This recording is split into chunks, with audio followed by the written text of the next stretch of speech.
abundantemente. Que a graça do Senhor esteja com você, meu irmão, com você, minha irmã. Louvado seja o nome do Senhor. Queridos, em nosso boletim, os irmãos têm também uma relação de enfermos, e essa relação sai no boletim para que cada um dos irmãos possa, ao longo da semana, colocar cada um desses nomes no altar de Deus. Temos irmãos membros de nossa igreja, temos irmãos membros de outras igrejas, pessoas que não são crentes no Senhor Jesus, mas que pedem também as nossas orações. Então não deixe de orar, está lá no seu boletim, não deixe de abrir todo dia, coloque na sua Bíblia, dobre e coloque na sua Bíblia, a cada dia interceda e coloque diante de Deus estas vidas. E nesta manhã nós temos dois motivos de oração, e eu gostaria nesse instante de estar orando. Um deles é a irmã Dulce, nossa primeira secretária.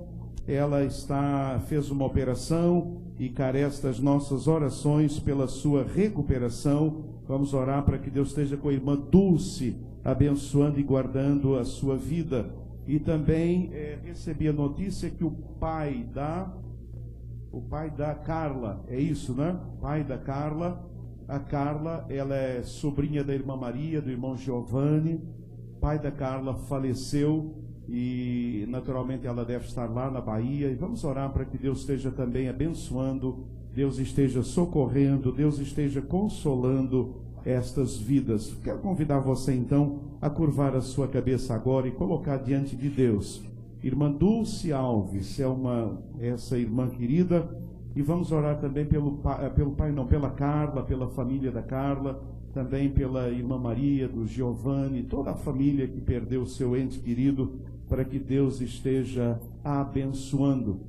Estou me lembrando também que essa semana faleceu um querido irmão, que é irmão do Adriano, do José Adriano. Ele esteve várias vezes nos retiros conosco, o nome dele eu esqueci, mas eu vou lembrar, mas ele também faleceu essa semana. Vamos orar pela família, para que Deus... A esposa se chama Orquinésia.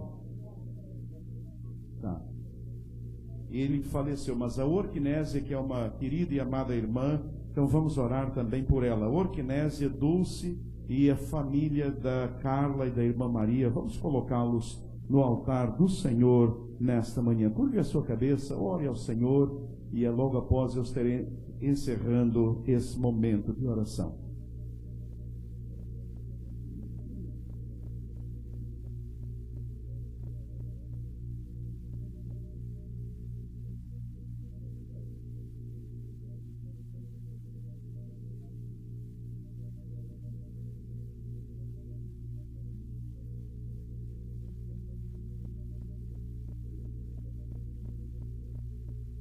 Pai, ainda na Tua presença nesta manhã, nós queremos entregar ao Senhor a vida da irmã Dulce e pedir que o Senhor agora estenda a mão de cura sobre ela. E, ó Deus, que ela seja completamente curada e restabelecida, e que tenhamos a alegria de tê-la conosco logo mais aqui à noite, testemunhando do Teu poder e da Tua graça. Oramos também pela Carla, oramos pela sua família, oramos pela família da irmã Maria. Ó Deus, que estão agora nesse instante sofrendo a perda do seu querido pai. Deus, tenha misericórdia desta família, console e conforte, é a nossa oração. Oramos também pela irmã Orquinésia, pela sua família, pelo José Adriano, pela irmã Hilda, que o Senhor também console e conforte toda esta família. Que, ó Deus, o Senhor esteja estendendo a sua mão de graça sobre a vida de cada um deles, é a minha oração. E se porventura, Deus, alguém mais perdeu o seu querido, ó Deus, que o Senhor esteja agora visitando e abençoando, em nome de Jesus, o Senhor da glória, por quem oramos, amém e amém, Senhor, amém. Acabei de orar, mas lembrei de dois nascimentos. Interessante isso. Pastor, é isso mesmo, né? O pastor vai no hospital ver uma criança que nasceu e depois vai no cemitério e fazer o sepultamento de alguém que morreu. Essa é a vida ministerial. Mas essa semana, irmãos, nasceu terça-feira passada o Pedro. E o Pedro é filho de quem? Tiago e da Vânia. Os irmãos sabem. Maravilha. Ele é o filhinho do Tiago e da Vânia. Bonitinho, Pedro, né? Estivemos lá. E na sexta-feira, não, dia 1º. Dia 1º foi sexta? Dia 1º, foi dia 1º. Dia 1º. Foi dia 1º, é quinta-feira, é isso mesmo. Nasceu a Manuela. Sabem quem ela é filha? Pois é, mas devia, né? Então, a Manuela, ela é filha do Felipe, que é o filho da irmã Ângela, a netinha da Ângela, está lá em cima, né? Já está lá. E da Dani, né? Então nasceu também a Manuela, ela na quinta-feira. Então, durante a semana, 2 nascimentos, e nós damos graças ao Senhor. E o pessoal está preocupado com o berçário. Nós precisamos expandir o berçário, porque tem muita gente aí na fila de espera, encomendando, não é? Os seus nenéns. Isso é muito gostoso. Que Deus possa abençoar a todos os queridos e amados irmãos. Vamos abrir a palavra de Deus na primeira carta do apóstolo Paulo aos Coríntios. Abra lá a sua Bíblia. Primeira carta do apóstolo Paulo aos Coríntios, capítulo 11. Primeira carta de Paulo aos Coríntios, capítulo 11. E vamos fazer a leitura dos versos 23 até ao versículo 26. 1 Coríntios 11, de 23 até ao 26.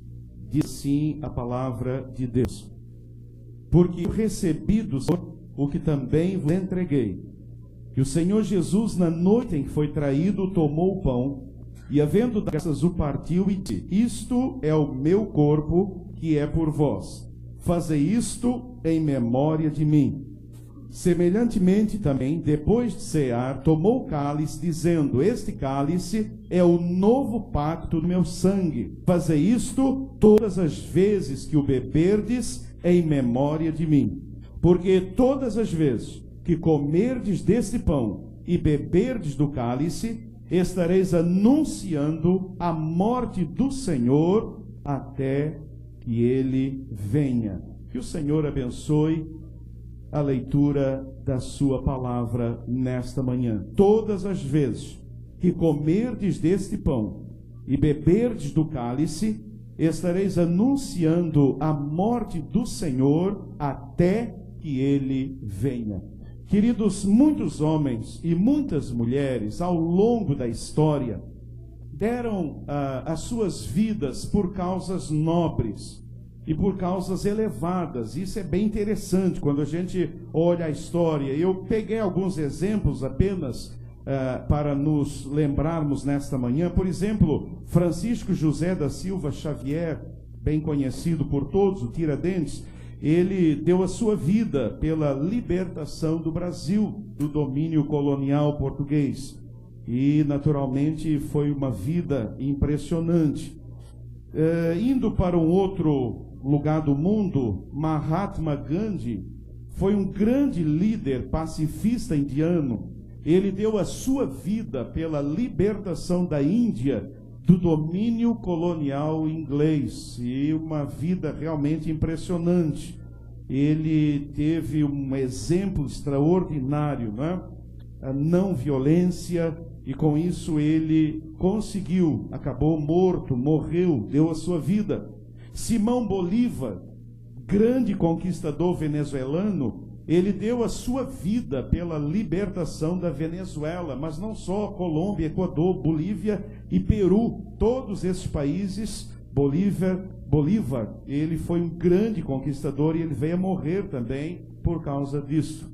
Mais recentemente, Martin Luther King, os irmãos já ouviram falar muito, pastor batista, pastor norte-americano, ele deu a sua vida pela libertação dos negros americanos do domínio racista dos brancos. É impressionante a história de Martin Luther King. Que os conhecem um pouquinho mais a história sabem disso.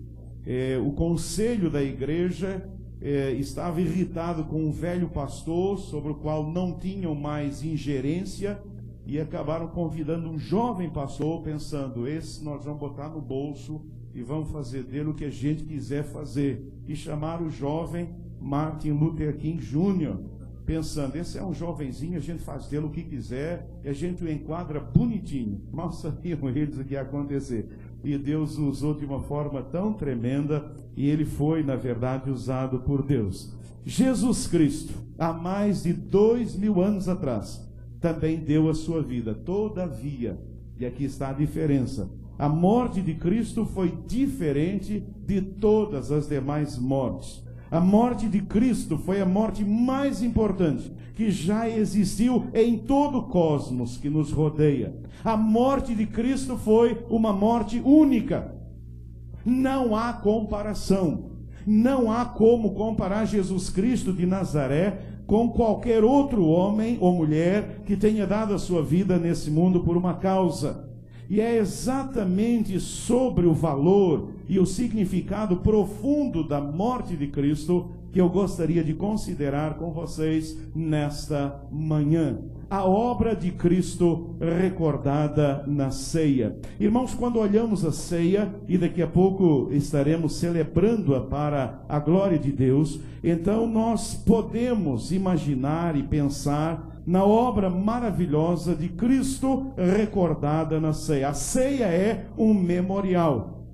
A ceia é um memorial. O Senhor deixou esse memorial e ao relembrarmos a obra de Cristo, então nós devemos recordar aquilo que Cristo Jesus fez por cada um de nós. E é sobre isso que eu gostaria então de compartilhar com os irmãos nesta manhã. De acordo com a Bíblia, ao morrer na cruz, o Senhor realizou uma obra maravilhosa, extraordinária. O Senhor realizou uma obra única. Ao morrer na cruz do Calvário, o Senhor Jesus realizou uma obra maravilhosa de expiação. Ou seja, Jesus Cristo expiou o meu pecado e o seu pecado. Vamos ver mais de perto o que isto significa, a obra da expiação. Significa, em primeiro lugar, que Jesus levou sobre si o nosso pecado. Abra lá Isaías 53, verso 4 e versículo 6, onde está escrito esta verdade bendita e maravilhosa. Verdadeiramente, Ele tomou sobre si as nossas enfermidades e as nossas dores. Levou sobre si. E nós o reputávamos por aflito, ferido de Deus e oprimido.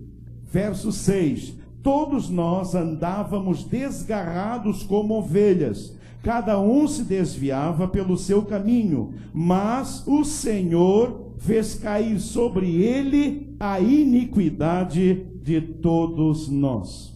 Todo o meu pecado, todo o seu pecado, toda a nossa iniquidade, ela foi colocada sobre a pessoa bendita do Senhor Jesus. Para você entender melhor a expiação, talvez indo lá no Velho Testamento, nós possamos entender. Lá no Velho Testamento havia o sistema sacrificial. Os irmãos lembram bem desse sistema. Então, quando alguém pecava, ela ia ao sacerdote, e o sacerdote, então, ela levava uma ovelha, normalmente era uma ovelha. O animal que era levado não podia ter defeito, tinha que ser um animal perfeito, não podia haver defeito nenhum nele. E então esse animal era levado lá, e então a pessoa que ia lá expiar o seu pecado, ela colocava a mão sobre a cabeça daquele animal. E aquele animal, ao ser morto, aquela pessoa via aquele animal morrer, levando sobre ele, simbolicamente, naturalmente, todo o seu pecado.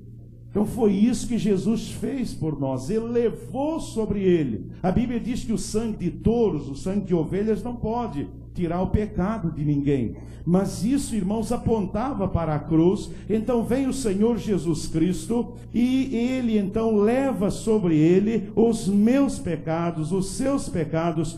Todo o meu pecado foi transferido para a pessoa bendita do Senhor Jesus Cristo. Ele levou sobre Ele. Ele levou sobre ele. É isso que é a obra da expiação. Por isso, queridos irmãos, Jesus nos livrou do castigo do pecado. Isaías capítulo 53, verso 5, fala exatamente sobre isso. Isaías, ainda lá o texto, veja o que diz lá: ele foi ferido por causa das nossas transgressões, ele foi moído por causa das nossas iniquidades. O castigo que nos traz a paz estava sobre ele, e pelas suas pisaduras nós fomos sarados. Então veja, o castigo que nos traz a paz estava sobre a pessoa bendita do Senhor Jesus Cristo. Ele pagou o preço para que eu possa agora ter o perdão e eu possa ter a paz de Deus derramada sobre a minha vida. A obra da expiação é uma obra maravilhosa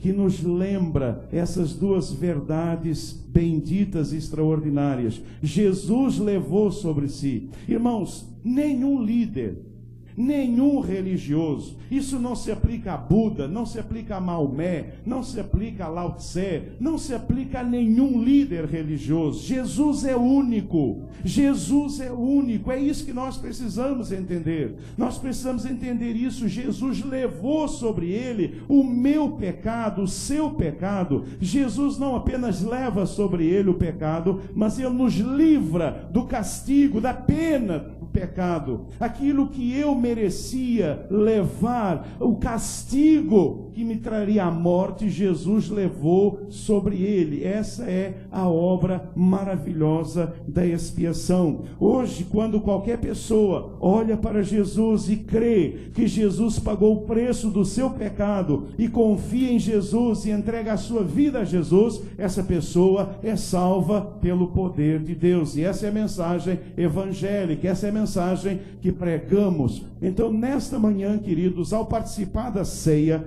nós podemos e devemos pensar nessa obra maravilhosa. Jesus levou o meu pecado. O que é que você vai fazer com o seu pecado? Colocá-lo sobre Jesus. Assim como lá no Velho Testamento, aquela pessoa colocava a mão sobre aquele cordeiro ou sobre aquele bezerro, então você pode colocar a sua mão sobre Jesus e o Senhor leva sobre ele o meu pecado, o seu pecado. O Senhor nos livra de todo o castigo do pecado. O castigo que nos traz a paz estava sobre ele. Ele sofreu para que eu possa ser perdoado. Ele sofreu para que eu possa ter paz no meu coração. Essa é a obra maravilhosa de expiação que Cristo fez na cruz do Calvário. Mas de acordo com a Bíblia, ao morrer na cruz, o Senhor realizou uma outra obra maravilhosa que eu gostaria de compartilhar com você nesta manhã.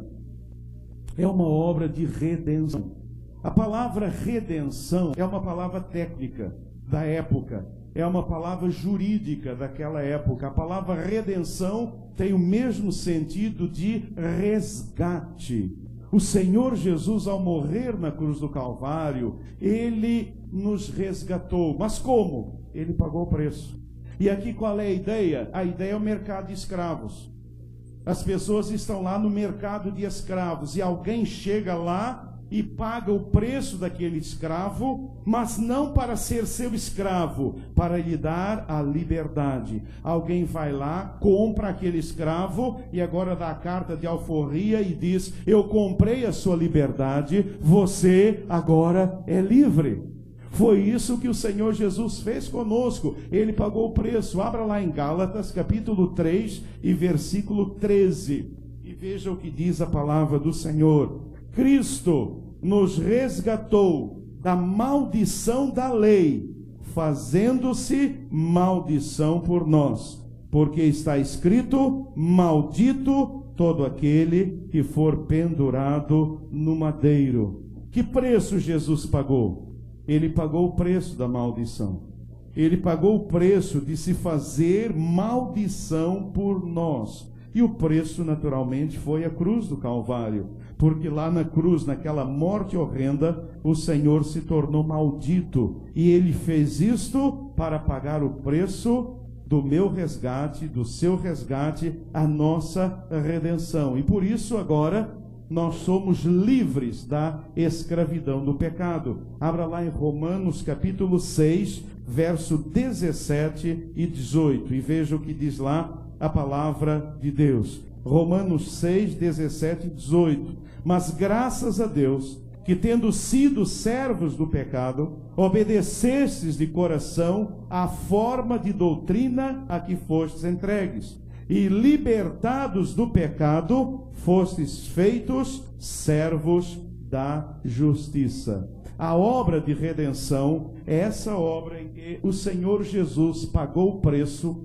O Senhor nos tira da escravidão do pecado e faz de nós agora novas criaturas em Cristo Jesus. Não estamos mais debaixo da escravidão do pecado, mas estamos agora debaixo do amor de Cristo, nosso Senhor e nosso Salvador. Não havia jeito para a nossa vida, estávamos perdidos, estávamos todos envolvidos no pecado, não havia esperança nenhuma para nós, mas Jesus Cristo veio, Jesus pagou o preço, Jesus nos libertou e Jesus agora nos dá a libertação do pecado. E eu não sou mais escravo do pecado, eu não vivo mais para viver uma vida de escravidão ao pecado, mas para viver uma vida de libertação em Cristo Jesus, para a glória de Deus. Amém? Louvado seja o nome do Senhor. Irmãos, essa obra maravilhosa foi uma obra que foi feita pelo Senhor Jesus Cristo. Ele pagou o preço foi a morte, não só morte. A gente às vezes diz, Cristo morreu, mas a questão não é que Cristo morreu, a questão é o tipo de morte que Cristo morreu. Muitas vezes nós falamos, Cristo morreu lá na cruz do Calvário, mas não nos damos conta que não apenas morreu, Ele se fez maldição. Ele se fez maldição por nós. Ele se tornou maldito. Jesus se tornou maldito. É muito mais profundo, irmãos. Uma coisa é morrer, e há pessoas que morrem, mortes que dignificam a própria pessoa. Há pessoas que têm mortes que dignificam a pessoa, mas a morte de Cristo foi uma morte maldita. A morte de Cristo foi uma morte abominável. A morte de Cristo foi a pior morte que existiu. E a igreja de Cristo precisa ter esta noção e agradecer esse amor profundo. Jesus se humilhou, que a Bíblia diz, até a morte, mas não até a morte. A morte de cruz, uma morte abominável. Jesus sabia disso e ele pagou então esse preço, morte de cruz. Ele morreu na cruz. Quando você pensar na morte de Cristo, pense morte de cruz. Jesus foi pregado numa cruz, e a questão não é nem tanto a questão física, é o significado espiritual de uma morte na cruz. Uma morte abominável, uma morte terrível. Só os piores criminosos, só os abomináveis aos olhos de Deus eram pregados na cruz. Mas ali o Senhor pagou o preço. Pagou o preço. Irmão, se eu estou aqui hoje, é porque o Senhor Jesus pagou o preço. É porque o Senhor pagou o preço. E nós às vezes parece que esquecemos o preço que o Senhor pagou por nós. O preço que o Senhor pagou. Irmãos, eu acho que uma das piores coisas que existe no ser humano, não a pior, mas uma das piores coisas que existem, se chama ingratidão. Você já recebeu ingratidão de alguém? Que coisa maravilhosa, ingratidão, não é não? A ingratidão é uma coisa que dói. Você faz algo por alguém, você faz, aí lá no final, a pessoa é totalmente ingrata com você. É uma dor que dá, né? Você se doou, você se deu, você trabalhou, e no final aquela pessoa foi totalmente ingrata em relação a você.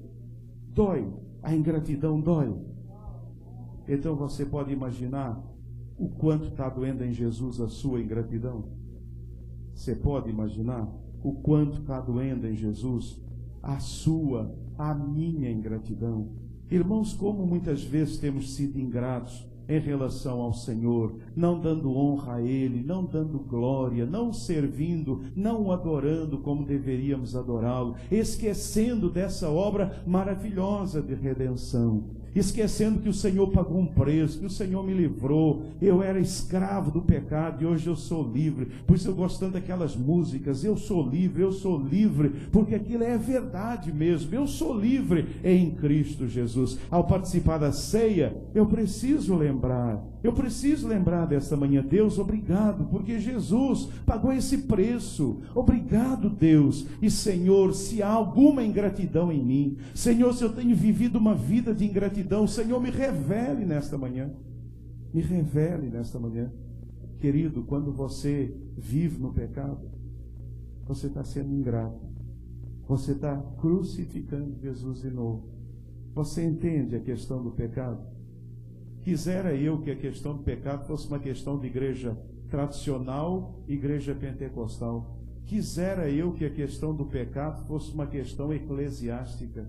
Não é não, queridos. A questão do pecado é obra de redenção, é o preço que Jesus pagou. Você pode racionalizar, você pode justificar, você pode fazer o que você quiser, você pode ser liberal, você pode ser a pessoa que você for, mas olha, a questão toda é essa: você está crucificando Jesus de novo e você está sendo ingrato com a obra bendita e maravilhosa que o Senhor Jesus Cristo fez por você na cruz do Calvário. Ah, irmãos, que o Senhor nos livre da ingratidão. Ah, irmãos, a cada dia quando eu estou lá na presença do Senhor, eu peço tanto a Deus: Senhor, me livre de ser o ingrato. Senhor, me livre de ser o ingrato. O problema do pecado, irmãos, é a ingratidão. É a ingratidão em relação ao Senhor Jesus Cristo, ao meu Jesus, ao meu Senhor. Na cruz do Calvário, o Senhor realizou uma obra maravilhosa de redenção por cada um de nós.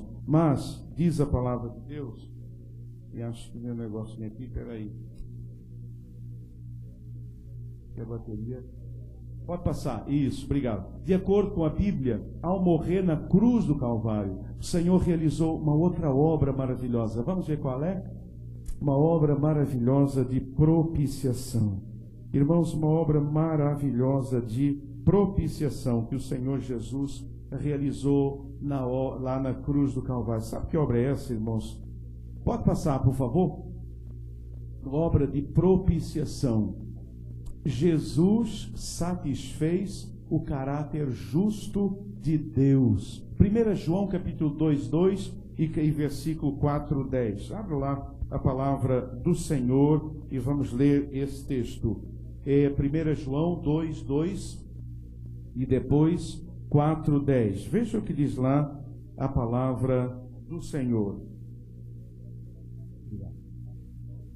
1 João 2:2 e 4:10. Ele é a propiciação pelos nossos pecados, e não somente pelos nossos, mas também pelos de todo o mundo. Nisso está o amor, não em que nós tenhamos amado a Deus, mas em que Ele nos amou a nós e enviou seu Filho para a propiciação dos nossos pecados. Irmãos, a propiciação é um mistério de Deus. É um mistério de Deus. Aqui nós precisamos entender algumas questões. Irmãos, Deus é amor, mas Deus é justo. Deus é amor, mas Deus é justo. Um dos problemas nossos, muitas vezes, é enfatizar demais o amor. E um problema sério, especialmente com pessoas não cristãs, é entenderem um amor justo. Porque a ideia é mais ou menos essa: como é que um Deus de amor pode condenar alguém?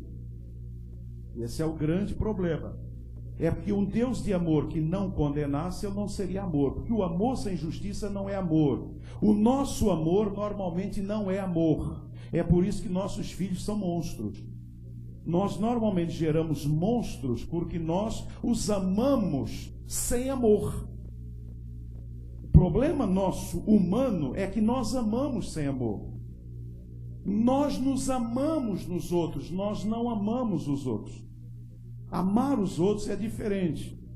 Amar é diferente. Imagine, por exemplo, um casal que tivesse um filhinho pequeno E o pai dizia, e a mãe disse, eu preciso levar nosso filho para tomar vacina. E o pai disse, de jeito nenhum, eu amo demais meu filhinho, e eu não vou deixar que essa bundinha enfie lá uma agulha, espeta uma agulha na bundinha do meu filho. De jeito nenhum, não leva não. E a esposa diz, não, mas tem que levar, tem que levar. Eu disse, não amo. Isso seria amor? De jeito nenhum. Essa pessoa não está amando o filho. Essa pessoa, na verdade, ela tem problema. O problema está nela, não está no outro. Ela não quer ver, eu não quero ver. O problema sou eu, não é o outro. Se eu amasse de verdade, eu levaria. E é mais do que isso, eu diria, filho, aguenta firme. Está doendo em mim também, mas é para seu bem. O nosso problema, e as coisas dão errado, porque a nossa educação não é uma educação de amor. Porque o amor sem justiça não é amor, é pieguice. E o amor sem justiça gera pessoas com problemas sérios. São aquelas pessoas cheias de manias, cheias de querer. São os mimados. O que é uma pessoa mimada? É uma pessoa que foi educada sem justiça. Foi educada sem justiça. Faltou a firmeza da justiça. Não é não. Sim é sim. Não, é assim mesmo. Deixa isso para lá. Então veja, o nosso Deus, ele é amor. Mas o nosso Deus é justo. O homem pecou e o homem precisa então ser condenado pelo seu pecado. E agora? E agora? Deus é amor. Deus não quer que ninguém se perca. Deus não quer que ninguém se perca, mas Deus é justo. O pecado tem que ser punido. Deus não pode passar a mão pelo pecado. O pecado tem que ser punido. Deus ama. Aí, veja como Deus é maravilhoso. Então, o que foi que Deus criou? O que foi que nasceu no coração e na mente de Deus? Deus mandou seu filho. Deus mandou o seu filho para vir a esse mundo, se tornar propiciação pelos nossos pecados, ou seja, tornar Deus propício a mim. Eu não tenho jeito. Deus me ama, mas Ele não pode me salvar, porque Ele é justo. Então eu estou perdido. Então Deus me ama tanto que Ele manda o seu próprio filho. E Jesus vem para cumprir o quê? Ao mesmo tempo o amor de Deus e a justiça de Deus. E ao morrer na cruz, então o Senhor Jesus, Ele satisfaz a justiça de Deus. Mas não apenas isso. Obrigado, pastor Roberto. Ao morrer na cruz, o Senhor nos livra da terrível ira de Deus. E a propiciação é exatamente isso. A ideia da propiciação é o Senhor Jesus, Ele tornou Deus propício a nós, levando sobre Ele toda a ira de Deus. Toda a ira de Deus que deveria ser derramada sobre toda a humanidade, ela foi derramada sobre Jesus. É isso que é ser propício. O Senhor Jesus, Ele levou sobre Ele toda a ira de Deus sobre a humanidade. Ela foi jogada sobre a pessoa bendita do Senhor Jesus. E com isto, Deus se tornou propício a cada um de nós. É a obra da propiciação. A ira de Deus foi derramada sobre Jesus. Romanos 5:9 fala exatamente sobre isso. Logo, muito mais agora, tendo sido justificados pelo seu sangue, seremos por ele salvos da ira. Não estamos mais debaixo da ira de Deus. O Senhor nos livrou da terrível ira de Deus. Porque aquele que não tem Jesus, ele está debaixo da terrível ira de Deus. Esta é uma verdade que hoje tem sido um tanto escondida, porque é uma verdade que não enche a igreja. Pregar sobre a ira de Deus não enche a igreja. Eu nunca esqueci uma experiência que eu tive num estudo bíblico. Houve um tempo aqui em que algumas autoridades estaduais frequentaram a igreja e o secretário de Justiça à época decidiu, e eu desafiei a fazer um estudo bíblico no seu gabinete. Toda a cúpula da secretaria vinha um dia na semana. Era até bem interessante. Me lembro, na época, o chefe do DESIP dizia: pastor, ora aí para que não tenha fuga da prisão, essa coisa toda, né? Mas nós estávamos estudando a palavra de Deus e um dia estudamos um texto que dizia assim: porque do céu se manifesta a ira de Deus sobre toda a impiedade dos homens que detêm a verdade e a impiedade. Quando eu li esse texto, todas aquelas pessoas não eram crentes. Todos eles pularam, como se diz aí na gíria, nos tamancos, e disseram: pastor, como pode um negócio desse? Que negócio é esse? Que do céu se manifesta a ira de Deus? Que negócio é esse de Deus irado? Aí eu me lembrei de um sermão que dizem que foi pregado, não sei se por Moody, se por Spurgeon. Ele pregou um sermão na época, isso século XIX, que enquanto ele pregava, os biógrafos dizem que era um teatro e tinha aquelas cadeiras de apoio. E diz que enquanto ele pregava, as pessoas se seguravam aterrorizadas, porque ele pregou uma mensagem que era: pecadores perdidos nas mãos de um Deus irado. Não sei se é bem isso, mas é mais ou menos isso aí, né? Pecadores nas mãos de um Deus irado. Essa mensagem hoje, ela não é bem acolhida. A gente não gosta de pensar num Deus irado. A gente gosta de pensar num Deus de amor. A gente não gosta de pensar num Deus que pune. A gente gosta de pensar num Deus que perdoa. A gente não gosta de pensar num Deus que diz que eu estou errado, mas num Deus que diz: não, filho, está certo, todo mundo faz. Mas, queridos, essa é a verdade. A obra de propiciação, ela veio exatamente para que a terrível ira de Deus não caia sobre o homem. Então veja, a ira de Deus só vai cair sobre aquele que quiser. Porque Deus mandou Jesus para ser o quê? Nossa propiciação, ou seja, tornar Deus propício a nós. Em Cristo, Deus se torna propício a mim. Por quê? Porque a ira que eu merecia, essa ira foi derramada sobre quem? Sobre Jesus. Essa ira já foi derramada sobre Jesus. Não tem mais ira para mim. Não tem, porque Jesus já levou toda a ira que era minha, toda a ira de Deus que era minha, ela foi colocada na pessoa do Senhor Jesus. É uma obra bendita de propiciação. Mas, queridos, a ira de Deus continua. A ira de Deus, ela é aplacada apenas pela justiça de Cristo Jesus. E Jesus satisfez a justiça de Deus. E agora nós precisamos de Cristo. Eu quero dizer a você nessa manhã: se você está fora de Jesus, você está debaixo da ira de Deus. Você aí na internet, está olhando para mim? Está olhando para mim? Você já se converteu? Não. Então você está debaixo da ira de Deus. E olha, gente, quero dizer a vocês uma coisa. As pessoas reclamam demais, porque para quem está debaixo da ira de Deus, está bom demais. Vocês sabem por que é que o mundo ainda dá para ser suportável? Porque nós estamos no advento da graça. Irmãos, Deus está olhando o mundo hoje. Deus está olhando para o mundo através da cruz do Calvário. Por isso o mundo ainda é suportável, que está ficando insuportável. A cada dia o mundo está ficando insuportável. Ele ainda é um pouquinho suportável, porque a ira de Deus ainda não foi derramada. Mas a Bíblia diz que a igreja vai ser tirada. E quando a igreja for levada, quando a igreja for arrebatada, a ira de Deus vai vir com tudo, irmãos, sobre toda a humanidade. E aí os homens vão experimentar o que é a ira de Deus. Pregador nenhum gostaria que a ira de Deus fosse derramada sobre ninguém. Pregador nenhum deseja isso. Ninguém deseja esse tipo de coisa. Ninguém. Mas a pregação é necessária para que as pessoas entendam o risco que elas estão correndo. A ira de Deus. Saibam vocês que todas as pessoas, inclusive as pessoas boazinhas que vocês acham: ah, pastor fulano é tão bonzinho, só falta converter. Saiba que essa pessoa está debaixo da ira de Deus. Saiba que seu filho, sua filha, seu marido, saiba que seus parentes sem Cristo estão debaixo da ira de Deus, da terrível ira de Deus. Horrenda coisa é cair nas mãos do Deus vivo. Por quê? Porque Ele é um Deus justo, Ele é um Deus de amor, mas Ele é um Deus que não suporta o pecado. Por isso precisamos orar, por isso precisamos trabalhar, por isso precisamos levar a palavra de Deus. Cristo é a propiciação.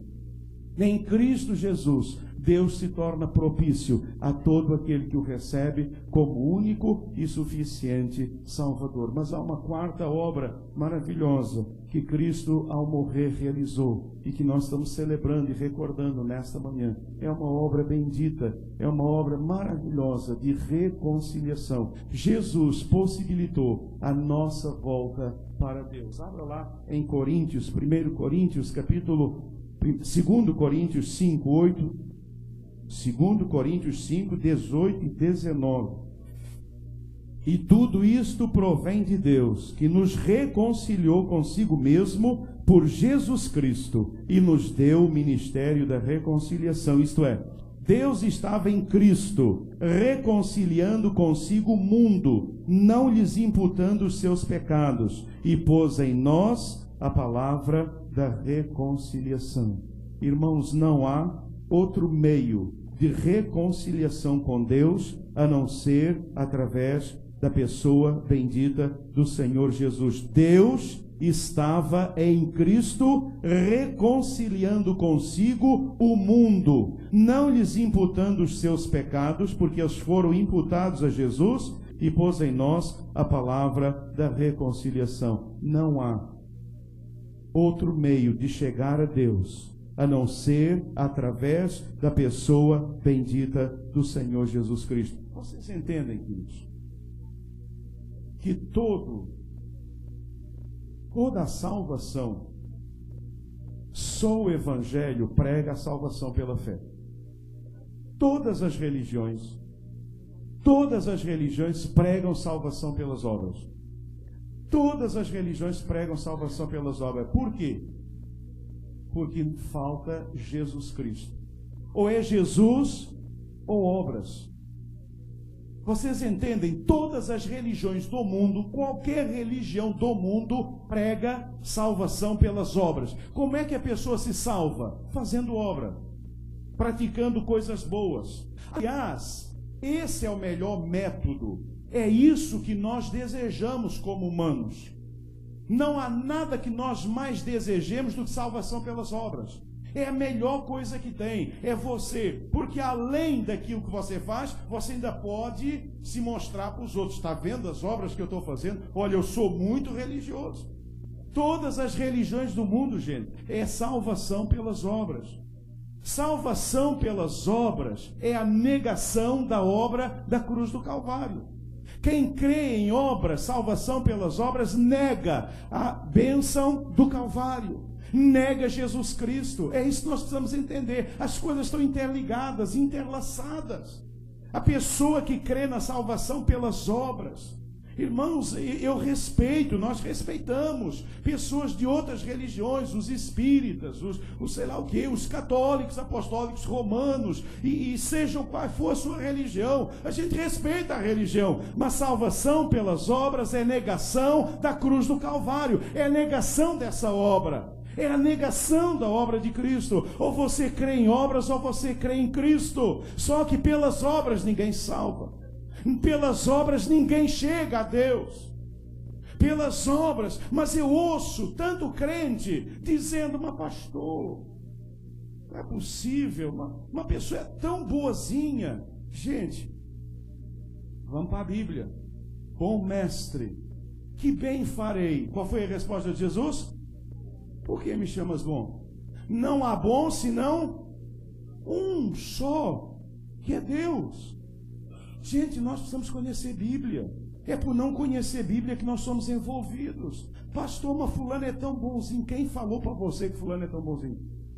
Quem falou para você que fulano é tão bonzinho? Só existe uma pessoa boa, essa pessoa é Deus. Todos pecaram e destituídos estão da glória de Deus. Todos somos pecadores e só através de Jesus nós podemos chegar a Deus. Não há outro meio de se chegar a Deus a não ser pela obra bendita do Senhor Jesus, ministério da reconciliação. Não há reconciliação a não ser através da pessoa bendita do Senhor Jesus. E diz a palavra de Deus que essa obra de reconciliação, ela nos livra da condenação eterna. Romanos capítulo 5 e versículo 10. Você pode abrir lá e veja o que diz a palavra de Deus. Romanos 5, 10. Porque se nós, sendo inimigos, fomos reconciliados com Deus pela morte de seu Filho, muito mais, tendo sido reconciliados, seremos salvos pela sua vida. Você está com esse texto aberto aí? Romanos 5,10. A pessoa sem Jesus é o que de Deus? Pode me responder bem alto, que eu não estou ouvindo. A pessoa sem Jesus é o que de Deus? Está escrito aí. Vocês eram o que? Inimigos. Você sabe o que você é? Você que está aqui nessa manhã e ainda não entregou a vida a Jesus. Você sabe o que você é à luz da palavra de Deus? O que é que você é? Inimigo de Deus. Inimigo de Deus. Não, mas eu gosto muito, eu estou até aqui na igreja, é verdade. Mas você é o inimigo de Deus. Enquanto não cremos, enquanto não nos convertemos, enquanto não nos humilhamos, enquanto não nos entregamos a Jesus, nós somos o quê? Inimigos de Deus. Inimigos de Deus. Pela cruz do Calvário, pela obra de Jesus, então nós somos agora libertos da condenação eterna, mas só através da obra de Jesus. A pessoa pode ser religiosa, gente, fazer boas obras, cheia de boas obras, a melhor pessoa do mundo. Se ela não tem Jesus como Senhor e Salvador, ela é o que de Deus? Ela é inimiga de Deus. Ela é inimiga de Deus. Como é que Deus a vê? Como inimigo. Como é que Deus vê essa pessoa? Como sua ou seu inimigo. É assim. Como é que essa pessoa vai ser tratada? Como inimigo. Inimigos de Deus, inimigo da cruz de Cristo. Só há um jeito de deixar de ser inimigo, é você se reconciliar com Deus através da pessoa bendita do Senhor Jesus Cristo. O porteiro do seu prédio, se não é convertido, ele é o que de Deus? O seu vizinho do lado, se não se converter, é o que? O seu marido, se não se converter, é o que? Então você está dormindo com quem? Com o inimigo. Agora o problema não é você dormir com o inimigo, o problema é você casar com o inimigo. É isso que eu fico pasmo. Eu fico pasmo quando um crente casa com o inimigo, sabendo que é inimigo. Eu fico pasmo. Eu fico pasmo mesmo. Como é que um crente em Cristo Jesus pode casar com o inimigo da cruz de Cristo? Vocês acham que isso vai dar certo? Em algum momento a corda vai arrebentar a gente. Isso é sério. Isso é sério. Mas pastor, ele é uma pessoa maravilhosa. Eu sei. Mas ele é o que de Deus? É inimigo. Não, mas é trabalhador. Trabalhador e honesto. Eu sei. Mas é o que? Inimigo de Deus. Inimigo de Deus. Inimigo de Deus. Ah, pastor, coisa nenhuma. Se você quer casar com o inimigo, se você quer dormir com o inimigo, ter filho com o inimigo, fique à vontade. Fique à vontade. E que Deus tenha misericórdia de você. É claro que não, né? A gente fica sentindo muito no coração, porque é inimigo de Deus. Porque, queridos, a pessoa que não se converte, ela não se converte por quê? Vocês acham que a pessoa não se converte? Ela ouve a mensagem, não se converte. Por que você acha que ela não se converte? Porque ela é inimiga de Deus. Por que a pessoa não se converte? Porque ela é inimiga. E como inimiga, ela não permite, ela não deixa o Espírito Santo atingir o seu coração. É inimigo de Deus. Pense nisso, você que está aqui nessa noite. Isso é sério. Ao participar da ceia nesta manhã, recordemos então que Jesus levou sobre si o quê? Levou sobre si nosso. Jesus pagou o preço do nosso resgate.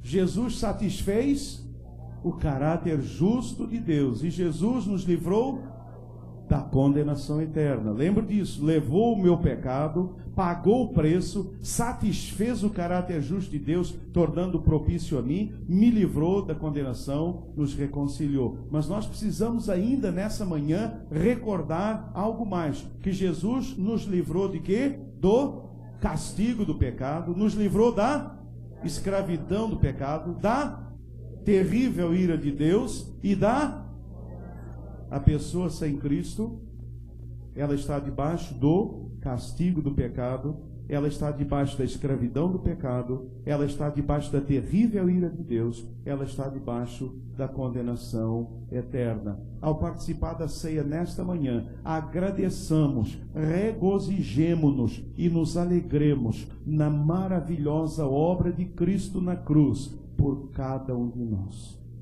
Essa é a minha oração. Eu gostaria de convidar você a curvar a sua cabeça. Enquanto os diáconos já podem estar vindo, vou pedir que todos curvem a sua cabeça agora. Quando você está, curve a sua cabeça, feche os seus olhos. E eu gostaria de fazer um convite a você. Eu não sei, querido, querida, se você já entregou a sua vida a Jesus. Eu não sei se você já aceitou Cristo como seu Salvador. Eu não sei se a obra da expiação já foi feita na sua vida, ou seja, Jesus levar o seu pecado. Eu não sei se a obra da redenção já foi feita, se você crê que Jesus pagou o preço do seu pecado. Eu não sei se a obra da propiciação já foi feita na sua vida, ou seja, através da fé em Cristo, você crê que Jesus tornou Deus propício a você. Eu não sei se você crê que Jesus é o único caminho para Deus, mas você poderá nesta manhã. Eu não sei se você é um inimigo de Deus, eu não sei se você está debaixo da ira de Deus, condenado, mas nesta manhã o Senhor faz uma oferta a você. Nesta manhã, queridos, essa mesa é a mesa do Senhor Jesus. Essa mesa, ela tem ali o pão e o vinho. Ela lembra a morte de Cristo por mim e por você. Eu já o aceitei. Ele já perdoou os meus pecados, fez de mim uma nova criatura. Não estou mais debaixo da ira de Deus, porque eu aceitei Jesus como meu Senhor e Salvador. A vida eterna está dentro da minha vida.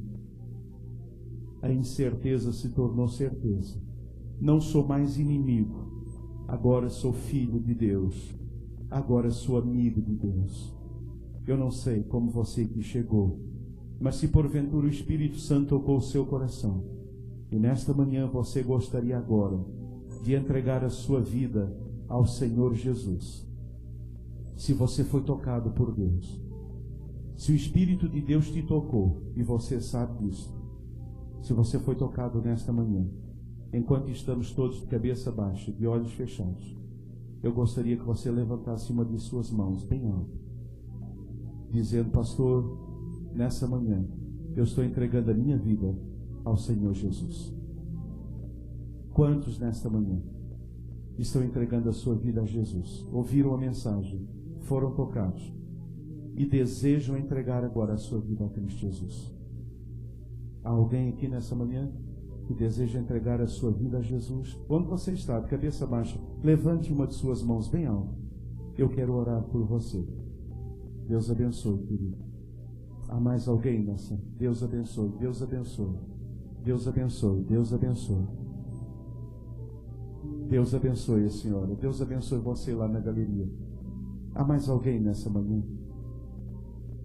Deus abençoe. Há mais alguém nessa manhã que gostaria de entregar a sua vida a Cristo e dizer: eu quero Jesus na minha vida? Deus abençoe a senhora aqui. Louvado seja Deus. Deus abençoe você. Glória a Deus. Deus abençoe. Pai, o Senhor viu essas mãos levantadas. O Senhor olhou o coração de cada uma delas. E eu peço agora, em nome de Jesus, que o Teu Santo Espírito visite cada um, cada uma, nesta manhã, derramando graça e bênção abundante. Senhor, que nesta manhã possam se tornar filhos de Deus, pela fé na pessoa bendita do Senhor Jesus Cristo. E que nessa manhã a obra maravilhosa do Calvário possa acontecer na vida de cada um deles. É a minha oração. Abençoe com o seu poder e com a sua graça. É a minha oração em nome de Jesus. Amém e amém, Senhor. Amém. Louvado seja o nome do Senhor.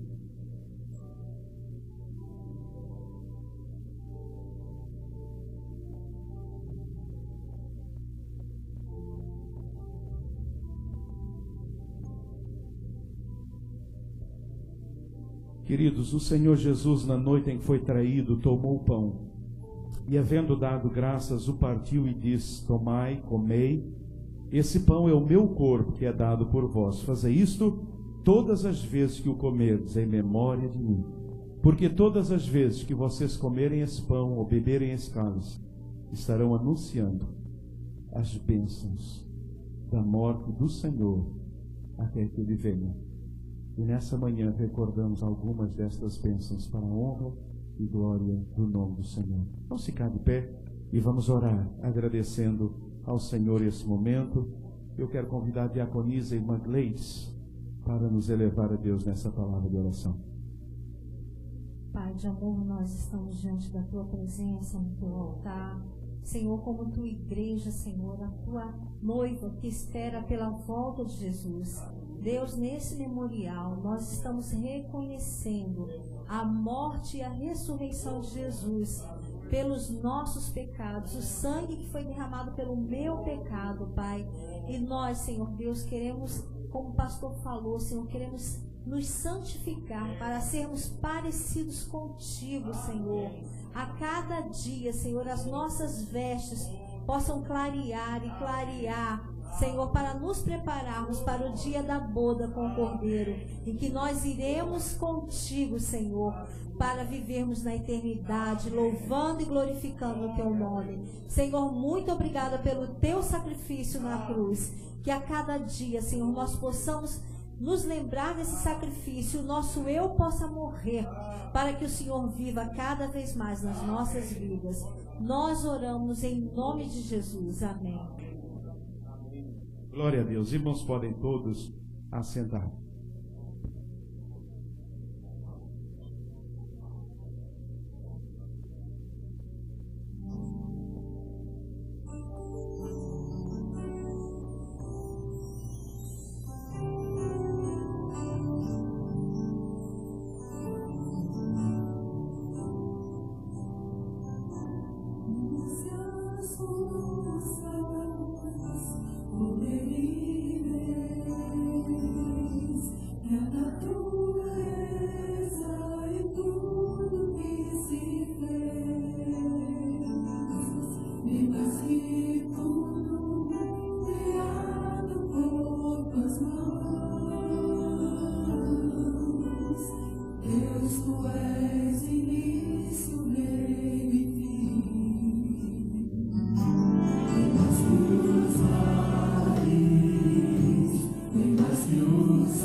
Levantai-vos.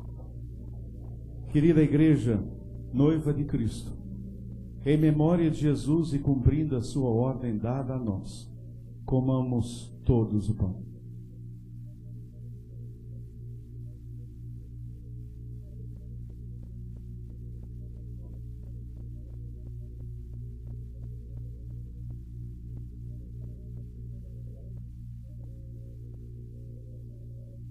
Igreja, noiva do Senhor Jesus, em memória de Jesus e cumprindo a sua ordem deixada para todos nós, bebamos todos o cálice.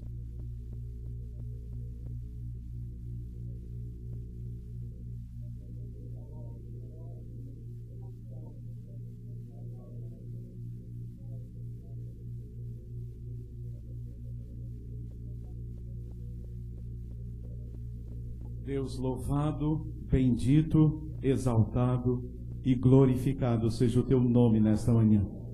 A tua igreja te louva, a tua igreja te adora, a tua igreja, Senhor, aqui está nesta manhã, sendo adornada para o encontro com o noivo e para as bodas do Cordeiro.